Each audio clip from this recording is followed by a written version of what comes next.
Well, there we go. On stage. Oh, so it's stories and chat day. And I thought I would just be here and tell a few stories. You can tell stories too, and we can chat. Let's see. Okay, there.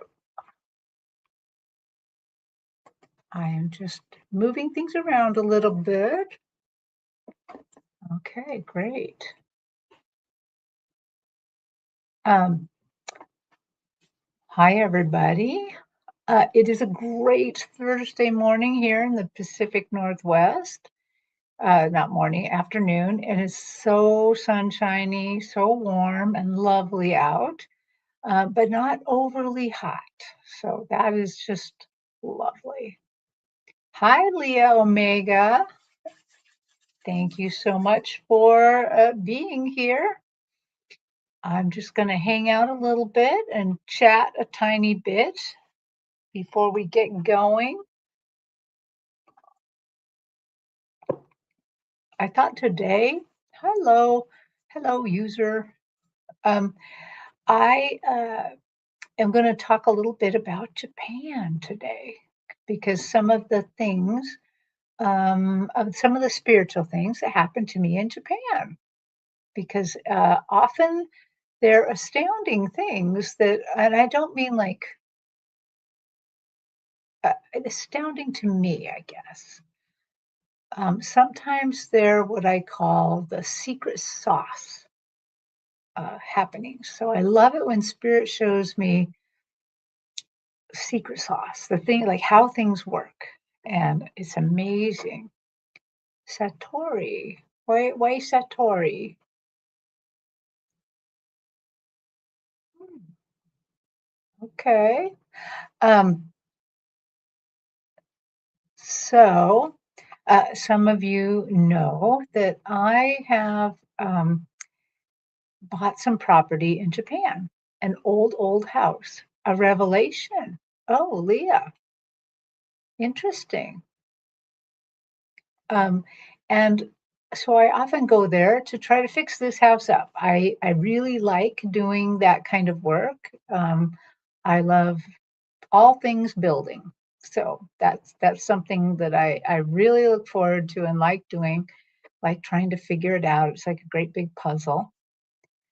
And one of the things that I think makes it interesting now, I used to do this in the United States, but things got too expensive. And right now, houses in Japan are very, very cheap.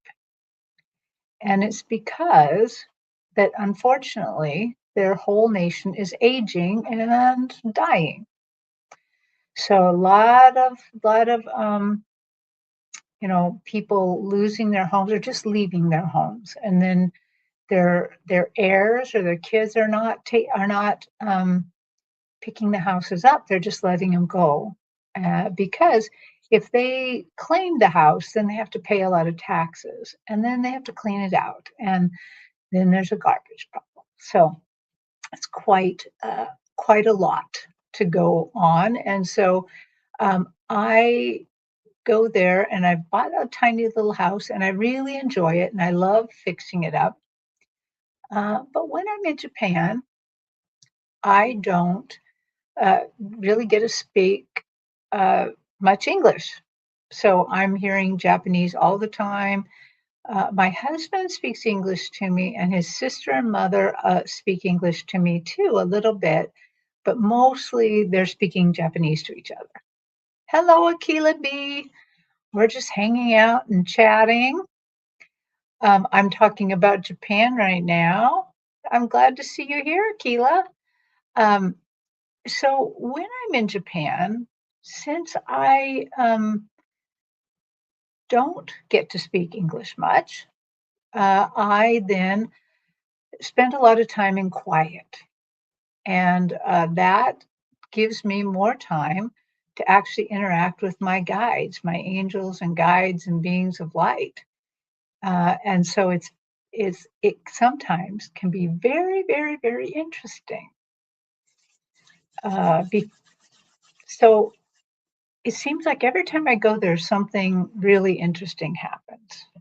And so this time, when I went to Japan just a few months ago, sometimes I do what I call running full open. And since that I don't have anybody to really talk to or do so much stuff with, sometimes in the morning, I will meditate and meditate in such a way to get ready as if I were going to read somebody. And I call that running full open. And so, what I'm going to do is I'm going to meditate, get ready, call all my guides in to help me do a reading. Except for this time, what I'm going to say is just show me the universe. Just show me today. I'm just going to run full open for the whole day. You just show me what I need to see. And so I will run what I call full open. And I'll just be there and do things. And I never quite know what's going to happen. But on this day, I had forgotten that I scheduled a massage. So we had found a masseuse nearby in the little town that I have the house in. And I completely forgot. And that morning, I was running full open and I laid down to get the massage. And this guy was a really good masseuse. I mean, really good. He massaged but didn't hurt me. I hate it when they work on the little bumps and everything that's hard, and yeah, I don't want them to hurt me. I actually want to enjoy it, or I want it to feel good, but he somehow could do both. And even though it was only 30-minute massage, it felt like I had been massaged for an hour or something. He just did a really good job and got my muscles really relaxed and ready to go. But I forgot about the running full open. And so as I was laying there, you know when you close your eyes, if you close your eyes right now, you'll notice that, what you're seeing behind your eyelids is just kind of a grayish tones. It's not like very colorful or anything like that. And you can kind of see light through your eyelids just a little bit. Well, I was laying there with my eyes closed. And after a while, I realized, whoa, hey, my entire vision, it looks like just like when I just closed my eyes, but it's all in lavender. It's all a light purple. Why is my whole vision a light purple when, it was like, okay, I've never seen it like this before. And so I just waited a second and just kind of felt into that color, and I realized there was a spirit there wanting to talk to me. And I'm like, okay, I see you, spirit. Well, uh, who are you and what do you want? What do you want? And it was so astounding. It was his aunt who had passed away, and her name was Chego-san. So her first name's Chego, and san is just like honorific that you put behind their name. So like Mrs. Chego. So Chego-san was there. And she was this lovely, lovely woman. She presented herself older, which is also unusual when I'm reading as a medium and interacting with your loved one. They usually determine the age they want to be. They usually choose somewhere in their 30s because that's when we're a very vital time in our life. They rarely show what they look like when they were old, but she showed herself to me as she was old. She had gray hair. She was wearing a kimono, a beautiful silk kimono that had a lot of silver in it. And she had a beautiful obi belt on and her hair done, and she was just beautiful. And she bowed to me and then started speaking to me in Japanese. And I'm like, whoa, Chico-san, slow down here a sec. Hang on, Chico-san, please do your best to switch to English because That's what I speak. And so she did. She switched to English. And so this whole time that I'm doing this, I'm being massaged at the same time. And I'm like, Chego-san, why are you here? And I guess maybe because I was running full open, she said, well, I want to talk to you about my nephew. My nephew is the one massaging you. I'm like, oh, okay, Chego-san. What do you have to say? I don't know if I can get the message to him, but I am willing to listen.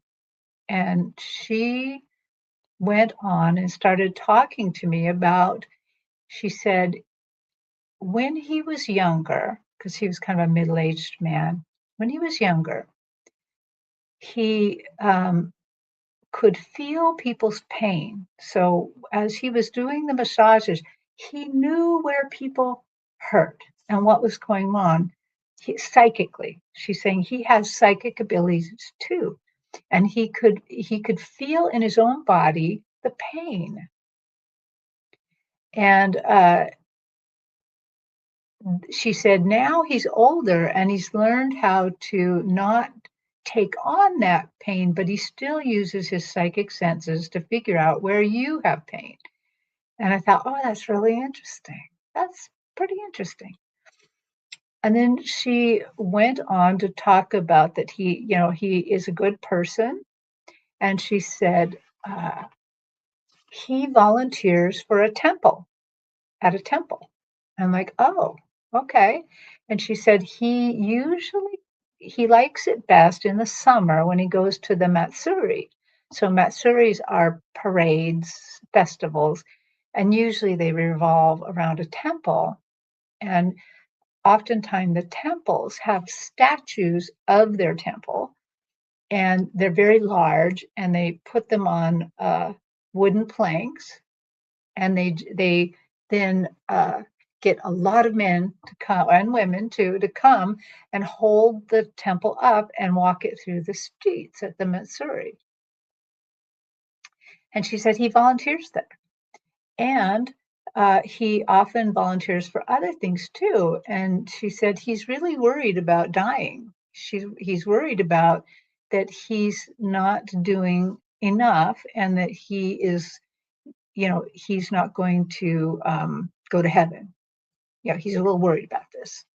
And I'm like, oh, okay. And she said he is searching a lot to try to figure out what to do. And she said, if you get a chance to tell him that all is well. She said, we like it that the ancestors, she was talking about the people standing behind her, that I could kind of see their outlines a little bit. Um, she said the ancestors and I love that he is dedicated to this, that he enjoys volunteering at the temple, especially at the Matsuris. And then she said, but we would like him to not take this too seriously. We want him to have more fun with this. We don't want him to be so worried that he's not good enough, that he's not going to go to heaven or things like that. She said he doesn't need to go in on the days where that they're doing some sort of blessings for the people who have already passed. She said, let the dead take care of the dead. And went on to talk more about some childhood things that he did, and talked about that how happy she was to have been in his life, that they all the ancestors watch and they enjoy so much what he's doing. And then she was done. And surprisingly, I still had more massage to go. Because it felt like I was interacting with her forever. And so when I was done, I then tried to tell my husband, like, husband, I had this visitation from his aunt, and the aunt wants to tell him some things. And, can we do this? And my husband was, now he believes in what I do, but he's like, "Oh, no, no, no, I can't do that. I can't do that." And I've never asked him to translate for me for this kind of thing. And it would be hard to do. And he said, "No, no, no, come on, keep he's probably gonna have somebody else coming in. Come on, you have to leave." I'm like, "Okay." So I leave and we go home and I don't get to tell him what Chego-san said. But then the next morning, my husband surprised me so much. He said, "Terry, I've been thinking about your request." And he said, "It surprised me. I didn't know that was going to happen, and I didn't know that I might be called upon. But I've been thinking about if this ever happens again, how could I do this?" And I was impressed because he he's thinking about it.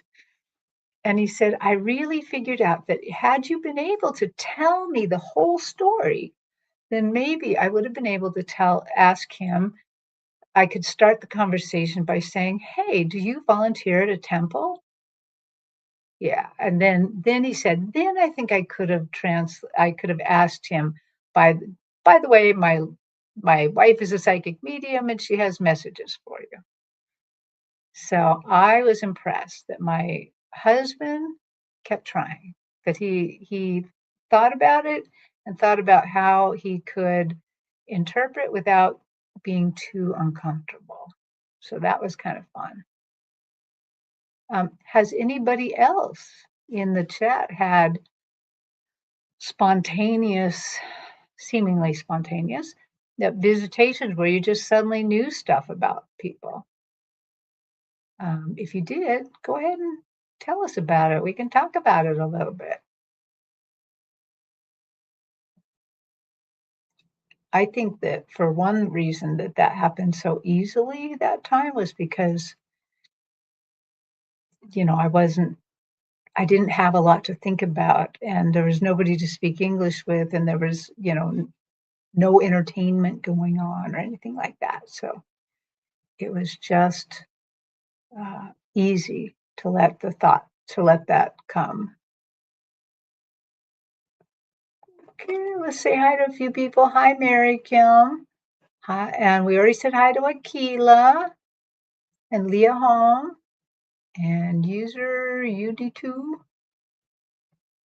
Thank you for coming to this. Um, I thought I'd tell you about another thing that happened in Japan. And it was one of those things, this is definitely a secret sauce.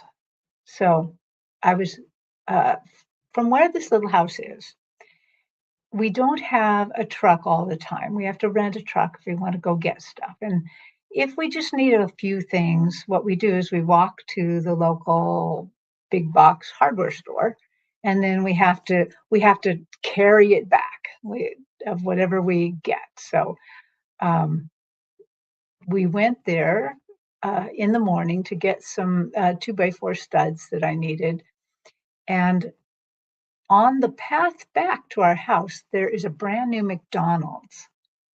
And so it was early morning, and I asked my husband, "Do you want to stop into McDonald's and maybe get some coffee or get something?" And he's like, "Yeah, let's do that." And so we stopped. There was a little place we could kind of put the lumber outside there it wouldn't trip anybody or hurt anybody. And we went upstairs. Got I got some coffee, he got some coffee and some pancakes, and we're just sitting upstairs. And this is near the end of our trip. And I was a little grumpy. And my husband, I just have to tell you a thing about my husband. My husband is very elegant. He eats elegantly, he drinks elegantly. Like me, I'm just gonna like chug down a glass of water, no elegance involved. Him, on the other hand, he's like, you know, always nice, everything's elegant. But on this morning, I notice that he is, despite having a fork and a knife, he is trying to cram a whole pancake into his mouth. He is desperately trying to cram a whole pancake in. No cutting it up, no anything. And I'm just like, I'm a little stunned because that's not his usual style. And I'm also, like I said, I was a little bit grumpy and was just about ready to kind of tear into him a little. And my guides stopped me. They just stopped me. And and I'm like, what? And they said, master yourself and you can master the universe. And I'm like, hang on a sec, hang on. So if I can master myself, my irritation and not picking at him, if I can master myself and keep nicer words in my head and everything, that I can master the universe. And then I suddenly got mad. I'm like, damn it. Now inside, I'm not telling my husband this, damn it. How come it's always me? How come it's me? How come it's always me that's got to change? How come it's me? And they just repeat it again, master yourself, and you can easily master the universe. And I'm like, oh, I know that's true, but damn it. How come he's not going to get in trouble for cramming all these pancakes in his mouth, And they're and they just repeated it again to me, master yourself, and you can master the universe. So I didn't say, and then they repeated, they said, let him enjoy his pancakes. I'm like, okay. So I don't. I leave him alone. I don't say that. But so here's a tip for all of us. Master yourself. Just have control of your mouth and your emotions, and then you can master the universe. So there's some secret sauce for you. And they made it feel and seem like it would be so easy to master the universe after that. And here's what I also thought a little bit grumpily too is like, damn it, that will take me till I'm 90 years old. I'd like to master the universe a little sooner. So, so Akila, it is funny. Yes, it's funny. Does anyone else have any things like that? That things that have popped into your head and you realize it was great advice and hard advice.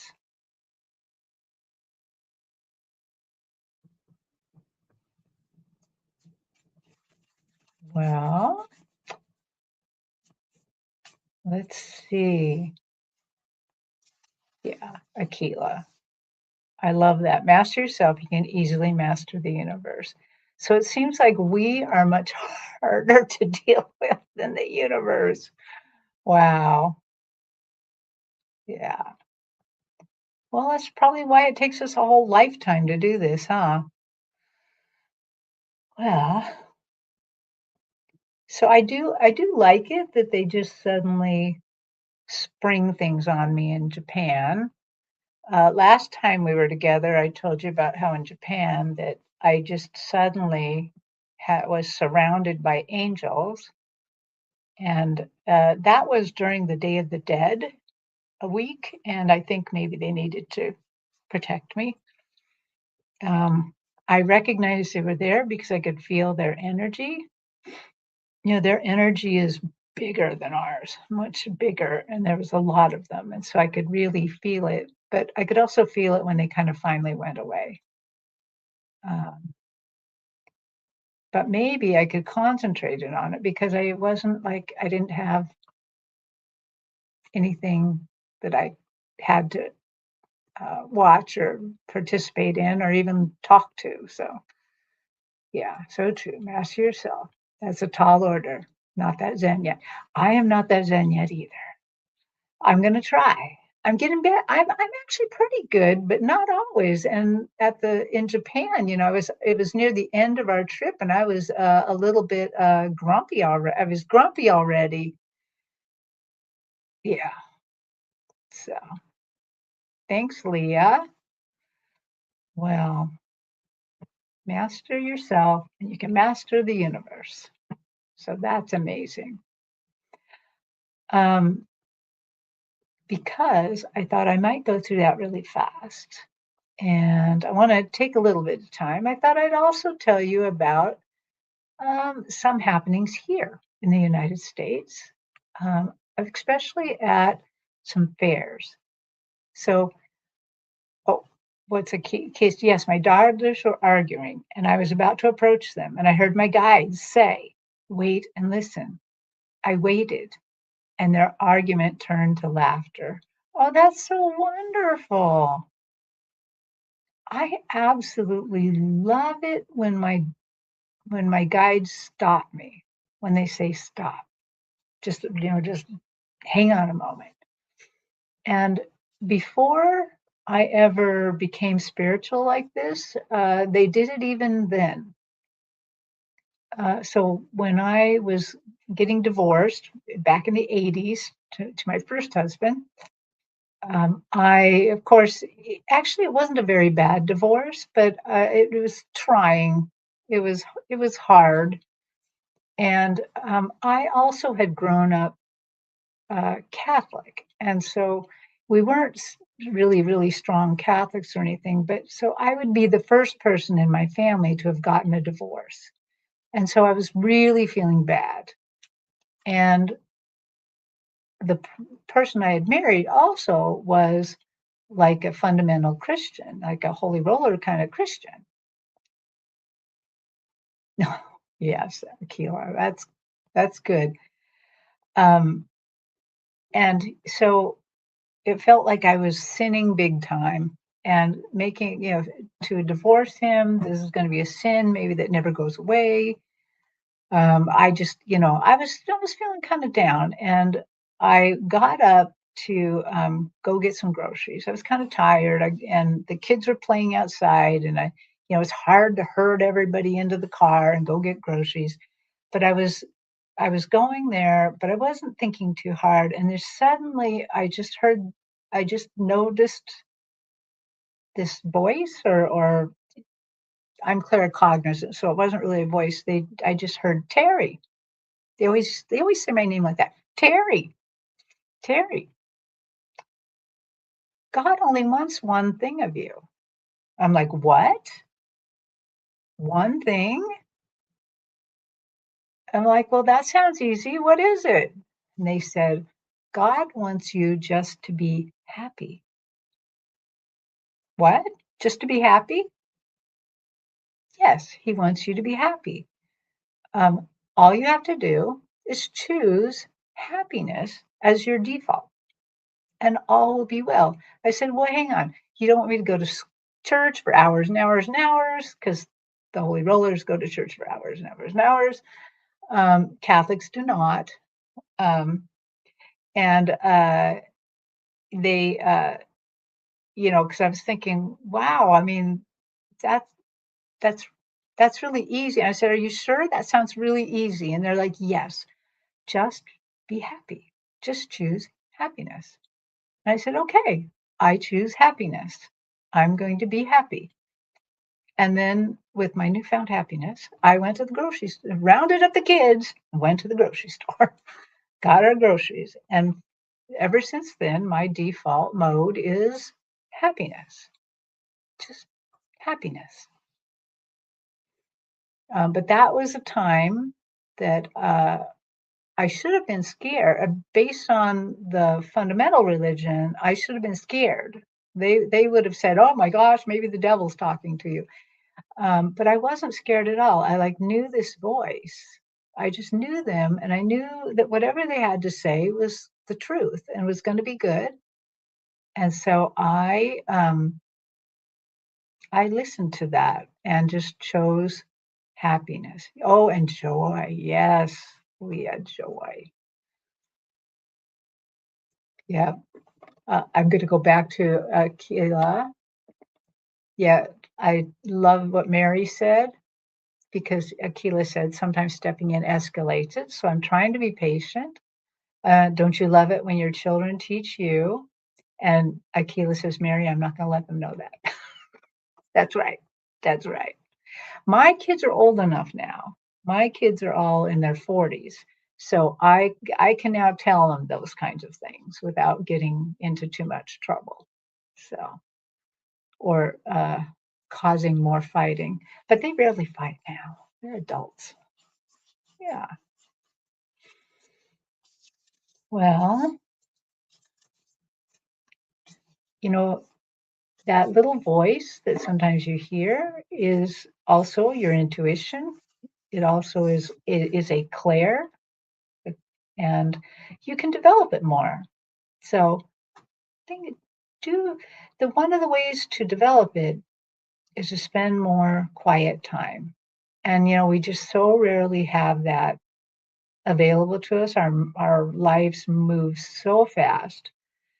But if you can make space for a little bit of time, quiet time, you can develop empathy more. You can develop your clairs, and you can hear those voices. And then, of course, the other part is you have to trust those voices.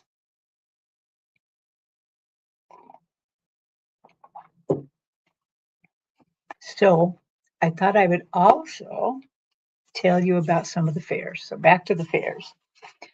Um, in the Pacific Northwest, we have many, many metaphysical fairs. I could probably go to a fair every weekend if I wanted to. I don't because that's a lot. It's kind of a lot to have to work on and do. But I was at what we call here the Alchemy Fair, and it's in a great big ballroom and arena place. It's huge. It's really a massive fair. And I always put my booth in the hallway that goes towards either the entry door or the exit door. And what I've noticed is near the end of the fair, people will suddenly just stop in real quick and jump in the chair into my booth and get a reading before they leave. And so it's always kind of fun to get those just sudden readings. And so a woman, she said, I have to have a reading before I go home. So she sat down and I read for 20 minutes for, 30 or $40. And so she sat down and I always asked them, what do you want me to read on? And she said, I want to talk to my mother, my, uh, my mother, my brother, and my dad. And so I did mom and dad first. They were really easy to get. She had a really light spirit, and it was just easy to really get into her vibrations and really kind of interact. It was really easy. So mom and dad were easy, easy peasy. Got them really quick. They gave really great messages. And then brother showed up. And brother, I could see him standing behind her in my mind's eye. He wasn't physically there. I didn't see a ghost or anything like that. But he's standing behind her and he's smiling like crazy. And he's holding up a wire coat hanger above her head. And I'm like, okay, yeah, your brother's here. I got him. And so I am racking my brains trying to figure out what is the spiritual meaning of a coat hanger? Is he saying, I'm her support, or I was always there for her, or I'm just trying to sort through whatever knowledge I have. Like, what does this mean? And I'm trying really hard. And finally, I give up. And I have to tell you, if you guys are psychic mediums, oh, Ron is here. Ron, I haven't seen you in forever. I'm just telling stories right now, Ron. Um, anyway, so her brother is standing behind her, holding up this wire coat hanger, and I'm like, what is the spiritual meaning of this? And when I give up, finally, I just actually give up this time. And I say, I'm not sure why, but your brother is standing behind you, holding a wire coat hanger up. She starts laughing so hard, she almost falls out of the chair. And I'm like, "What does it mean? What does it mean?" And she said, "If he were still here," and it seemed like he had not passed too long ago. She said, "If he were still here, and if this were like a family party, like, Thanksgiving or Christmas, we would all be telling stories about each other." And she said, "We would be telling stories about him and that coat hanger." She said, the first time I got cable television, cable, I couldn't get it quite to work. So I asked him to come over and help me. And he came over and he brought a wire coat hanger to fix it. Of course, it didn't fix it because it's cable. Wire coat hangers don't work with that. And so he showed her something, important evidence to make sure that she knew it was him. And from there, the reading went really easy because he was there. He really did want to talk, but he really wanted me to get her to laugh about that coat hanger. So that was a lot of fun. I love it when the people on the other side are having fun with me. Yeah. Yeah, you cannot make this stuff up. I like it when they have fun and when they're easy to read. Um, at that same fair, I had another one that was so much fun. Uh, some of you may remember the rest of the story lady, but uh, at her second visit to me at that fair, oh, you're stuck at a pop ed freight train, a pop up freight train. Um, so at that fair, she wanted me to talk to her brother in law, amongst others. There was a bunch of people. And the brother in law came in really fast. I was really surprised. He came in fast. And so I'm like, okay, he's here. And so then I start to describe him. And it was kind of amazing. So he was wearing a baseball uniform, like a professional baseball uniform, with the stripes, white with the stripes, the socks that kind of come up to the knees, his hat and everything. And in his hand, he kept popping a baseball up and down, with a big smile on his face. And he's popping this baseball up. And I'm like, oh, okay. So he's giving me evidence, but he's not saying anything. So I say, okay, your brother-in-law's here, and I see him, and he's wearing this baseball uniform, and he's popping this ball up in his hand. And I have to tell you, before I tell her this, I'm a little worried. I'm a little scared, you know, to read as a medium, you have to be a little bit brave because it could mean nothing to her, and she could be like, "You're a nut." And so I hope she knows he likes baseball. And so I'm describing the uniform and popping this up, and she starts laughing, and I'm like, "Oh, oh, well, good." I always think laughing is good or crying or laughing. Good. I'm like, "Okay, so, tell me why that that tickles you." And she said, "I miss my brother-in-law so much. He went about 6 months ago. He was my baseball buddy." She said, "Nobody else in the family loved baseball like we did. We went to all the games together. We had so much fun.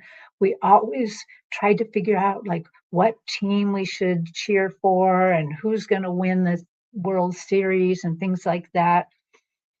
And so then I asked him for more messages. He was a good communicator. He started talking to her and giving her messages. And then at the very end, he just volunteers this. He says, "Oh, by the way, tell her I know who's going to win the World Series this year." And I'm like, "What?" And I was like, "Okay, I'll tell her this." So I tell her, he says he knows who's going to win the World Series. And she said, "Who?" She goes, "How? "Oh my gosh, how? How could he know? And who?" And I'm like, I'm not gonna ask him that because I don't know who the teams are, and I'm probably gonna get it wrong. And also, I don't think we should know this." So anyway, she accepted that answer. But he was fun. He was cheeky. I love that he used the whole baseball analogy, even in the answers he gave her about the other side and what he was doing. He used kind of baseball language. So he kept with that theory that theme to really let her know and me know that was him. So that was so much fun. So much fun to see him smiling like that and popping that baseball up and down. And of course, I was relieved that she knew he liked baseball because that made it easy. And that's why, when we're on shows and stuff, we do want you to give feedback because it helps us know if we're in the right ballpark, if we're doing the right thing here. Well, that was kind of a pun, the right ballpark. But really, we do like to know if we're following the right energy. And so we love it when Jean and I and Terry Lee and Joan, when we're reading, and you guys validate what we're saying, or like, oh, I know what that means. That really helps. It helps us know. And if any of you are new readers, um, you know that the validation is so important because what it does is it helps us build a spiritual vocabulary or a spiritual dictionary. We start knowing what things mean, and we start knowing when we're on the right track, when we're getting the right information. So thank you always, always, always when you give feedback because that helps a lot. Let's see. Let me think. What else? Um, that day in that same reading, it's all about trust. Yes, Ron, it's all about trust. It's about trust in yourself, but trust in spirit. Yeah. Help me move this train first. Leah is stuck behind a train, still waiting. That's okay though, too. Maybe you're supposed to be waiting right now. But we'll send a little energy your way. Okay. Um, you know, always when we're doing psychic mediumship readings and Akashic record readings or tarot readings, any of the kind of readings we have to trust what we get because it means something to that person. And you have to go out on a limb and do it. So I do feel like a lot of times we are called just to have courage to go ahead, follow the idea, follow the thing they're giving you, even if you're afraid it's going to make you look stupid. You have to follow it. And so many times we follow it, and we find out that it means a great, great deal to somebody. Like, for instance, since I'm clairvoyant, they show me things.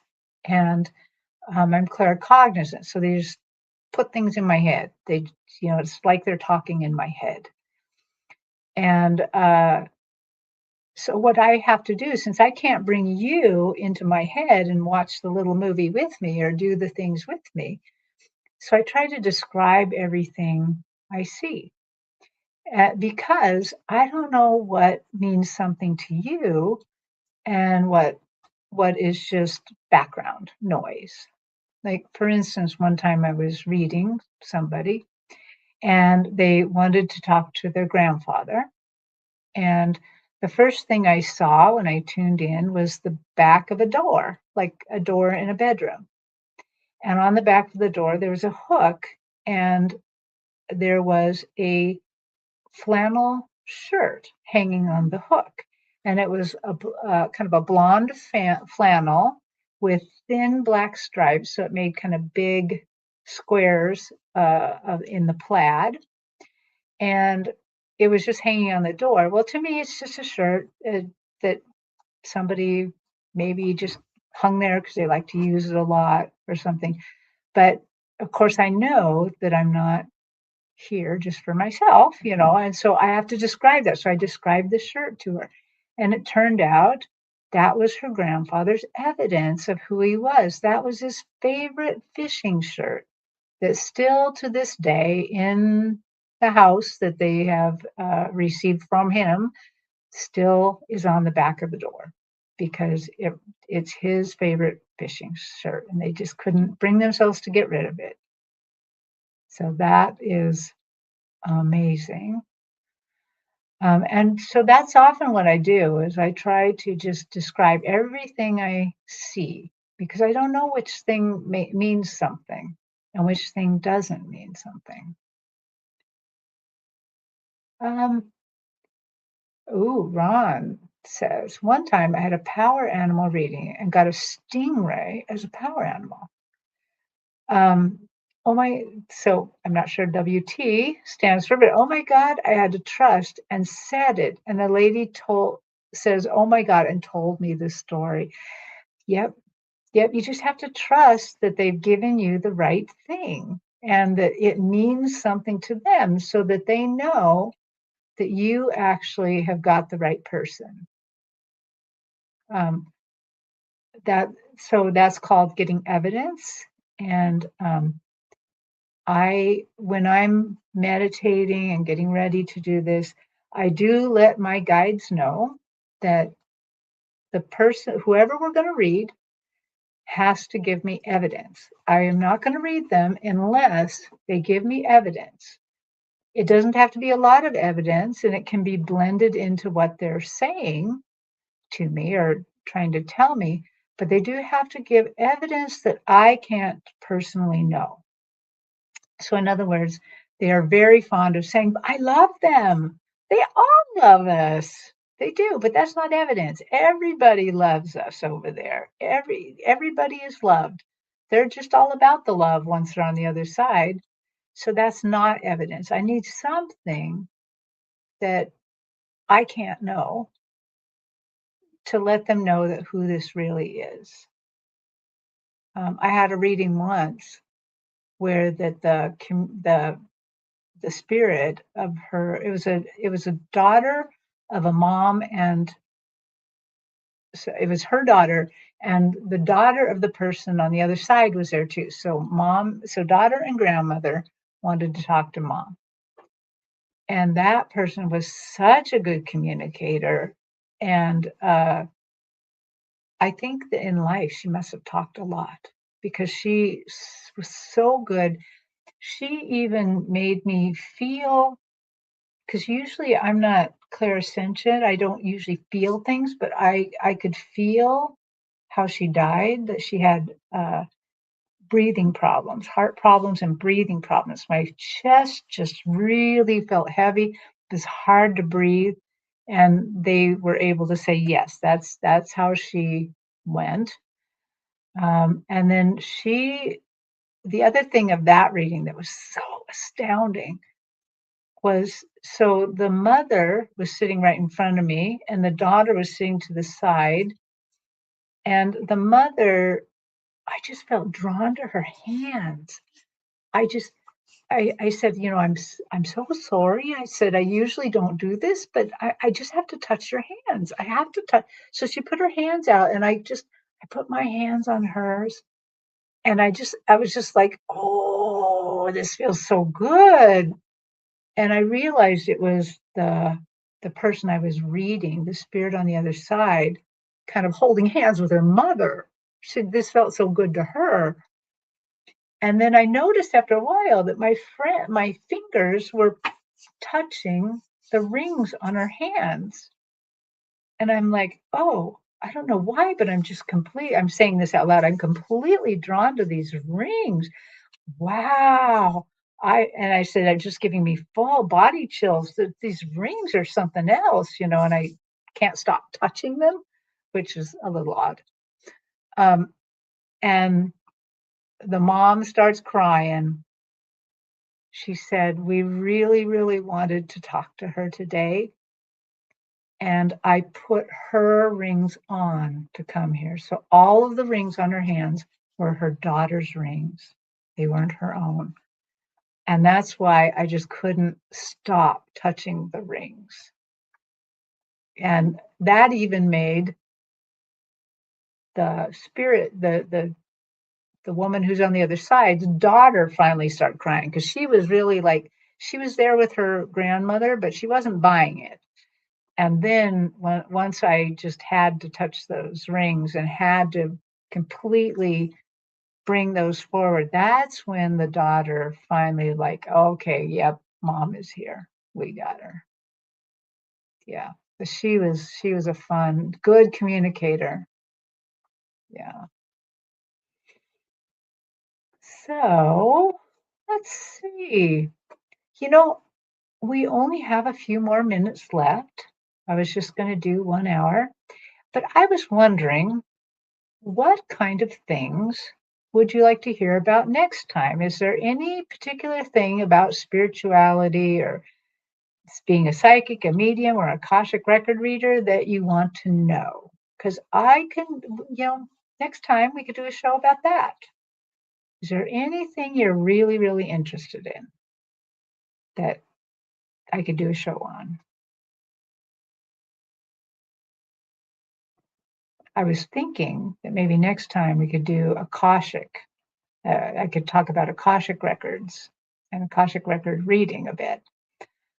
Because that is also really, really interesting. And what's interesting about it is it kind of uses a different team, so to speak. I call mine my spiritual teams. One team is my angels, spirit guides, beings of light, ascended masters. That's one team. And then I also have the Akashic Records master team. And all of you have your own set of Akashic Records masters. And we could talk about that and how it works. Or I could tell you more about different readings I've done where that spirit has blown my mind. So does anybody have any suggestions? Okay, well, if you do have some suggestions, or you think about it, or maybe you're driving right now, I don't want you to try to chat or type in the chat while you're driving. That means you, Leah. Don't do that. Be safe. You can always, after this is over, go in and hit the thumbs up, and you could put a comment in. This is what I'd like to hear about, or I'm interested in angels, or I'm interested in spirit guides, or I'm interested in beings of light, or the Akashic Records Masters. And just let me know, and I can go back and look at some of my adventures and talk about some of those type of things. Okay, well, it seems like there's not very much chatting going on. So um, I will be back again. I'm doing these about every 2 weeks. Last week is when I was supposed to do it for this month, but if I just wasn't feeling it last time. I wasn't sick or anything like that, because some people called me because they thought I was sick. I just I'm involved in a roofing project right now, and I'm doing a little fix to my roof, and I was feeling like I needed to keep doing that, and I just wasn't feeling like I could stop and do this. So I just thought, okay, I'm going to go ahead and cancel it, and I'll just do it next week. So that's so about 2 weeks from now, I'll do this again on a Thursday. I might even try to do it 1 hour later than this because I'm trying to hit people at a different time, because maybe people work and they can't always, get off work and do that. Hi, Viviane. Thank you, Akila. Um, yes. Thanks, Ron. Bye. Much love. All stay safe. Yep. So if you guys have time, do the thumbs up. Put a comment, put in the comments what you want me to talk about next time. Okay, everybody. Thank you so much for being here. We'll see you later. Bye.